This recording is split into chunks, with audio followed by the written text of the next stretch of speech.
Hey, Andrew here from Zip Tire in Los Angeles, giving you today's tire tip, which is about foam-lined tires. You've been seeing a lot more of these in recent years. They're designed to be a noise suppressant, especially in very luxurious or very quiet vehicles like electric vehicles, EVs. And so we see a lot of them. For example, this is a Pirelli tire that's spec'd for an original Tesla fitment. That's TO. It means it's spec'd for Tesla. And you see it has this foam stuff inside.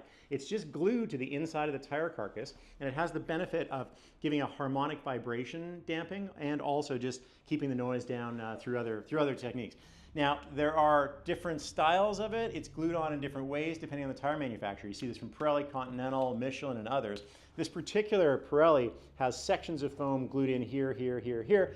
That means that if you want to repair it, it can be not too bad. You just remove one section of the foam and maybe do the repair under that.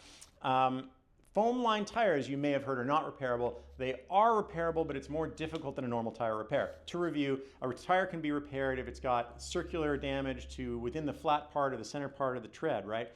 That means that you need like a nail that goes through, but it means if you have a foam-lined tire, it's going to be right through the foam. The repairable area is basically the same as the foam area. So in order to do that, our technicians have to cut away the foam, peel it away, and this is the important part. They got to get through the glue. Whatever glue is holding the foam onto the tire is the thing that the patch on the inside, the patch plug, because that's all we use, a plug that goes through with a patch on it also, has to bond or vulcanize to the backside of the tire. And if it has glue on it that doesn't work very well or is hard for them to sand or hard for them to prepare for that vulcanization, then it won't hold and the tire is going to fail. So we can't afford that. We don't want that to happen to you. So with some tires like this Pirelli, these Pirellis I know from experience, you can peel off the foam pretty well and repair them. This Continental is a used tire I brought in.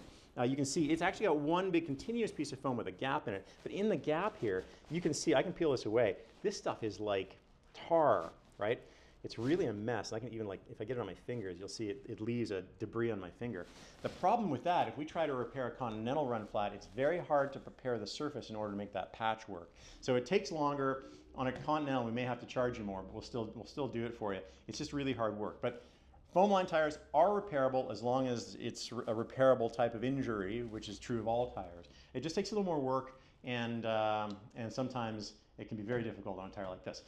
If you need your run flat tire repaired, or if you need tires at all, we sell all the best tires in the business. Zip Tire in Los Angeles. Call us at 844-947-8473 or reach out on www.ziptire.net. Thanks.